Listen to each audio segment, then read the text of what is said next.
الحمد لله الذي رفع اللغة العربية وأعلى شأنها، حيث أنزل بها خير كتبه وأفضلها، وأنطق بها خير الرسل أجمعين. والصلاة والسلام على أفضل الأنبياء وخاتم المرسلين، نبينا محمد وعلى آله وصحبه ومن تبعهم بإحسان إلى يوم الدين. أما بعد، فقد قال الله تبارك وتعالى: وكذلك أنزلناه حكما عربيا. صدق الله العظيم. بإجازة الرئيس الحفلة الميمونة وأساتذة الشيوخ الكرام، إخواني الأعزاء، أريد أن ألقي أمامكم بتوفيق ربي عز وجل من طريق هذه المنصة خطبة وجيزة حول الموضوع أهمية اللغة العربية.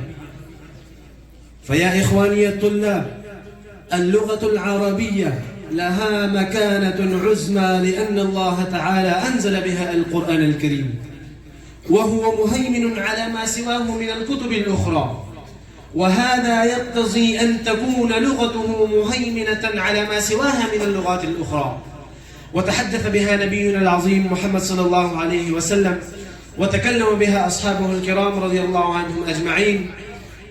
واللغة العربية هي لغة العبادة للمسلمين كافة، فلا يصح صلاتهم إلا بهذه اللغة، ولا يصح تلاوة القرآن إلا بهذه اللغة. أهمية اللغة العربية من القرآن الكريم، قال الله تبارك وتعالى عنها في كتابه المجيد وفرقانه الحميد: إنا أنزلناه قرآنا عربيا لعلكم تعقلون.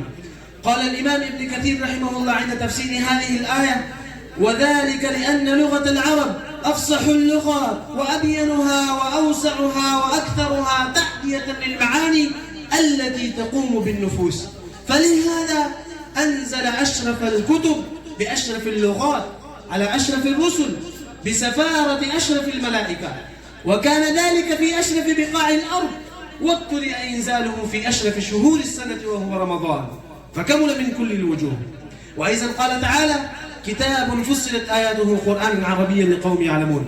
وأيضا قال تعالى في سورة الرعد: وكذلك أنزلناه حكما عربيا. وأيضا قال تعالى في سورة الشعراء: وإنه لتنزيل رب العالمين نزل به الروح الأمين على قلبك لتكون من المنذرين بلسان عربي مبين.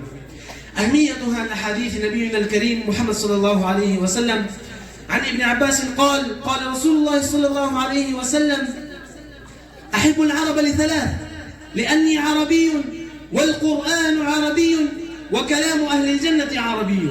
رواه البيهقي والحاكم في مستدرك. والحديث وإن ضعفه العلماء لكنه ليس بموضوع، فيدل على أهمية اللغة العربية. كذا قال ريحانة الهندي الشيخ الفاضل محمد زكريا كاندهلوي رحمه الله تعالى رحمة واسعة. إخواني الكرام، تميزت هذه اللغة بأنها أغنى اللغات والمفردات والمترادفات، لها عذوبة في اللغة ونغم في النطق وجمال في الحديث.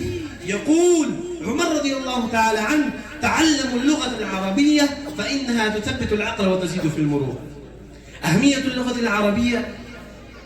اللغة العربية معجزة الله الكبرى في كتابه المجيد: لقد حمل العرب الإسلام إلى العالم، وحملوا معه لغة القرآن العربية، واستعربت شعوب غرب آسيا وشمال أفريقيا بالإسلام، فتركت لغاتها الأولى وآثرت لغة القرآن، أي إن حبهم للإسلام هو الذي عربهم، فهجروا دينا إلى دين وتركوا لغة إلى أخرى.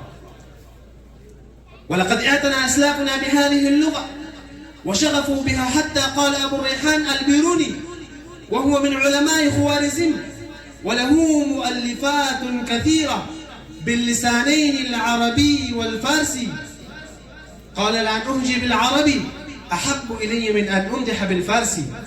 ولقد اعتنى أسلافنا بهذه لقد شارك الأعاجم الذين دخلوا الإسلام في تشريح القواعد العربية وآدابها للآخرين، فكانوا علماء النحو والصرف والاشتقاق والبلاغة بفنونها الثلاثة: المعاني والبيان والبديع.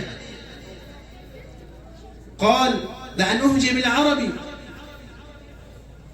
وإذا كان للغة العربية تأثير مباشر أو غير مباشر على كثير من اللغات الأخرى في العالم الإسلامي كالتركية والفارسية والأردوية وغيرها، بل تتعدى أثرها على كثير من اللغات العالم.